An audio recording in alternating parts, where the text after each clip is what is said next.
Everyone knows that alcohol, drugs, and driving don't mix. Yet drivers who are under the influence are still a major cause of accidents. To help ensure that drivers of commercial vehicles stay drug and alcohol free behind the wheel, the Federal Transportation Employee Testing Act requires motor carriers to establish rigorous drug and alcohol testing programs. In this course, we will discuss this requirement and how it affects transportation employees, as well as the testing process itself, what happens if a driver tests positive for a substance, and how to get help for a drug or alcohol problem.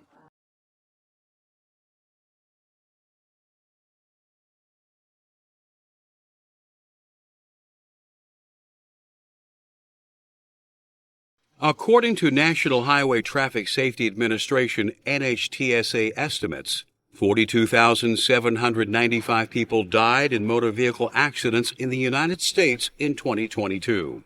Another 1.5 million accidents resulted in injuries. To help reduce these numbers, it's especially important for professional drivers who transport people and materials on public roads every day to drive safely. So the government has established special regulations for transportation employers and employees who hold commercial driver's licenses known as CDLs. Standards created by the Department of Transportation, DOT, and its subagency, the Federal Motor Carrier Safety Administration, FMCSA, focus on drug and alcohol use by employees who have safety-sensitive jobs, including drivers who operate trucks or buses on public roads. These rules say that commercial drivers must not use or possess alcohol or any illicit drug while they are driving or are on call for assignment and may eventually be driving. They also cannot report for work or remain on duty when they are under the influence of alcohol or any illicit drug, or have used alcohol within 4 hours prior to reporting for work or receiving a notice to report. Drivers are also forbidden to report for duty or remain on duty while using a prescription medication that is prohibited by the FMCSA regulations or motor carrier policy, unless the physician has determined that the employee can perform their duties safely while taking it. Use of certain over-the-counter medications can be prohibited as well.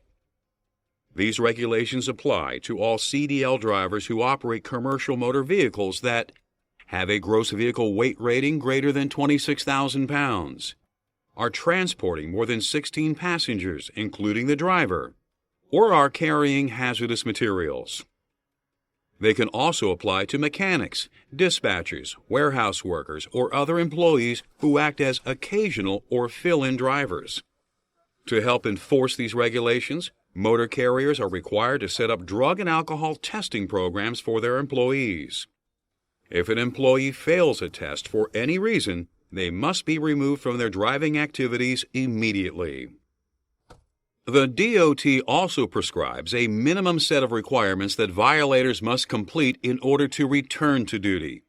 But it's important to understand that all return-to-work decisions will ultimately be made by a driver's employer based upon their own policies.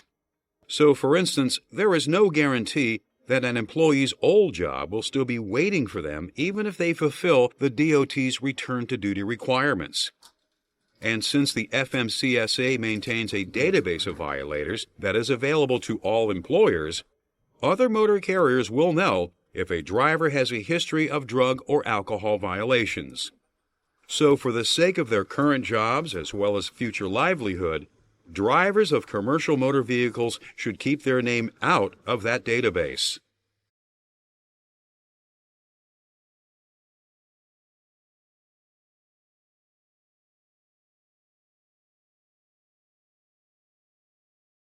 Federal law requires that all motor carriers who are regulated by the Department of Transportation, DOT, implement drug and alcohol testing programs for employees who perform safety-sensitive duties.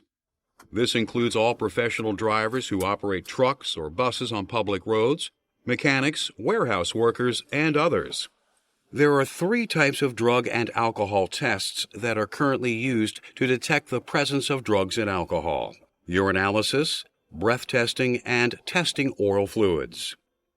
Any use of illegal drugs is a violation of the DOT and Federal Motor Carrier Safety Administration FMCSA regulations. Having some types of legal drugs in your system without a valid medical reason can be a violation of the regulations as well. When tests indicate the presence of illegal substances, a driver will be relieved of their driving responsibilities immediately. While drinking alcohol is not illegal, the regulations do limit how much alcohol a driver can have in their system while they're on duty. This blood alcohol concentration, or BAC, is determined by means of oral fluid and breath tests. A BAC of 0.04 or higher will result in a driver being pulled from their job. Depending on local regulations, a driver whose BAC reads from 0.02 to 0.039 can be removed from duty temporarily until their next scheduled shift. The FMCSA regulations describe 6 specific situations in which commercial drivers are required to submit to drug or alcohol testing.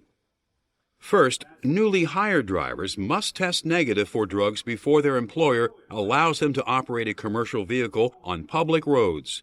Pre-employment testing is not required for alcohol. Secondly, drivers must be tested after they are involved in a fatal accident or receive a traffic citation resulting from an incident that results in an injury or disables a vehicle. Third, drivers are subject to unannounced testing at random. Fourth, if a driver shows signs of being under the influence of drugs or alcohol while on duty, a manager can send them for testing based on this reasonable suspicion. Fifth, an employee who has tested positive and been relieved of their driving responsibilities must pass a return-to-duty test before they can come back to work. And sixth, an employee who has had a drug or alcohol violation and passed a return-to-duty test must take a minimum of 6 unannounced follow-up tests during the first 12 months following their return. It's important to note that under DOT rules, all samples taken for return-to-duty and follow-up drug testing must be provided under the direct observation of testing personnel.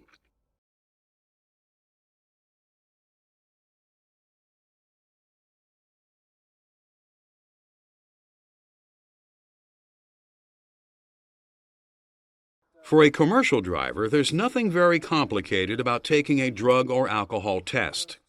But since the results of these tests can have a significant personal and professional impact, drivers need to understand what's expected of them during the testing process. To begin with, they need to take the program seriously and be cooperative. Under the Federal Motor Carrier Safety Administration regulations, drivers who refuse to be tested face the same consequences as if they had tested positive for drugs or alcohol. When a driver is notified to report for drug testing, they must go to the collection site immediately. Showing up late for a test or not showing up at all can be considered a refusal to take the test. Leaving the testing location before the test is completed can also be considered a refusal. There are 3 types of tests that can be used to determine the presence of drugs or alcohol: urinalysis, breath testing, testing oral fluids. Which type of test is used is chosen by the employer, subject to the restriction that transgender and non-binary employees may not be subject to providing urine.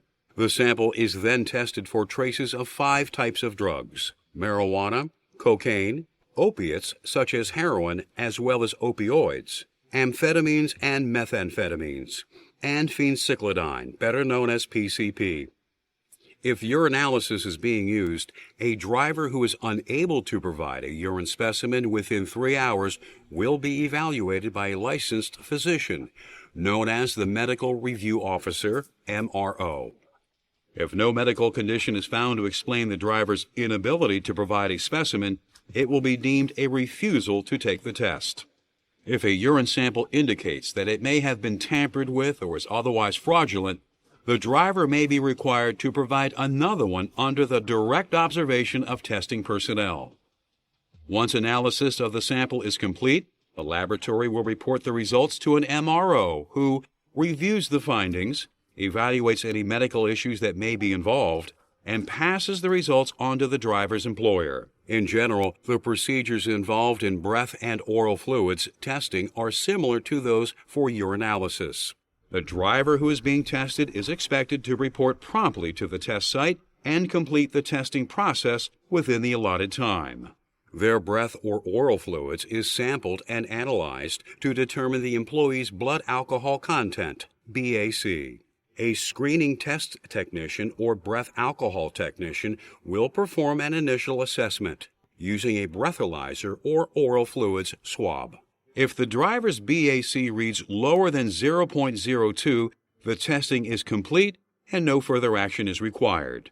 But if the results are 0.02 or higher, the technician will next perform a confirmation test using an evidential breath testing device, EBT, or second oral fluid swab. If the second test confirms a BAC of 0.02 or higher, the results will be reported to the driver's employer.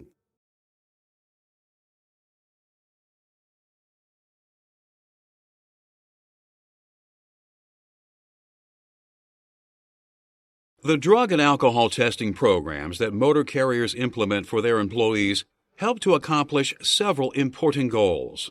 By giving commercial drivers a strong incentive to stay clean and sober behind the wheel, the tests help keep the roads safer for everyone who uses them.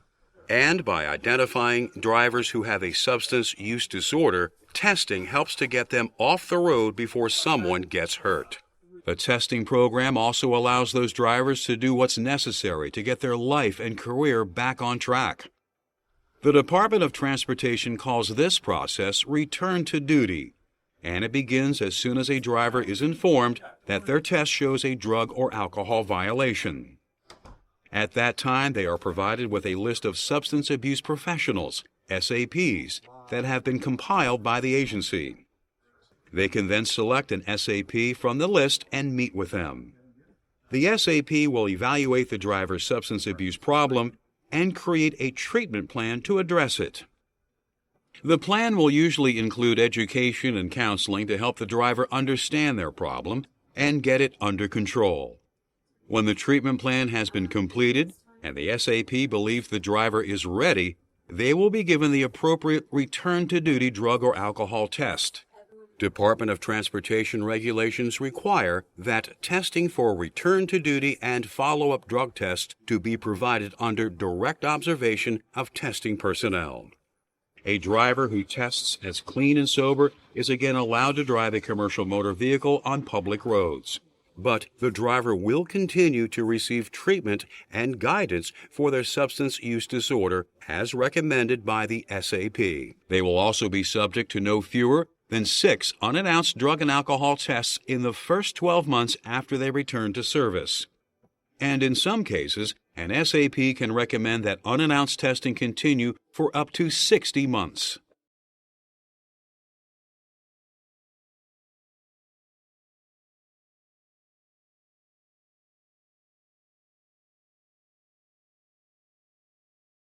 When a transportation employee has a substance use disorder, it can have serious consequences for them, their employer, and everyone else on the roads.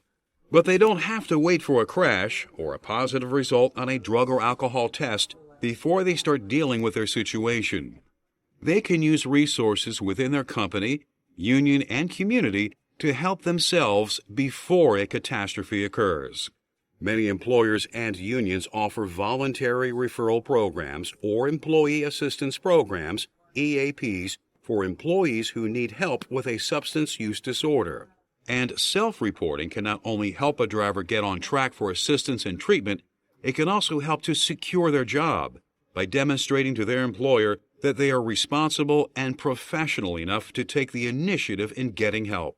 Whether they focus on substance use disorders specifically or address employee wellness in general, these programs can provide valuable resources for dealing with a drug or alcohol problem. Even an employee who has a friend with a drinking or drug problem can help them get the support they need through their employer's peer reporting program. And most communities offer a range of support services for people with substance use disorders as well. Information about local resources can easily be found online. As we've seen, by encouraging commercial drivers to stay clean and sober behind the wheel, drug and alcohol testing programs can help to make the roadways safer for everyone who uses them. Let's review. Transportation employers are required to implement drug and alcohol testing programs for their employees who hold commercial driver's licenses. These tests can be administered to drivers as a result of specific situations, such as a fatal accident, as well as randomly. If a test shows that a driver has violated federal drug and alcohol regulations, they will be immediately relieved of their duties. While there is a process by which violators can return to work, the best strategy for a commercial driver is to stay clean and sober behind the wheel. Now that you understand the drug and alcohol testing requirements for commercial drivers and know what you need to do to avoid problem situations, you can help make the roadways safe for all drivers every day.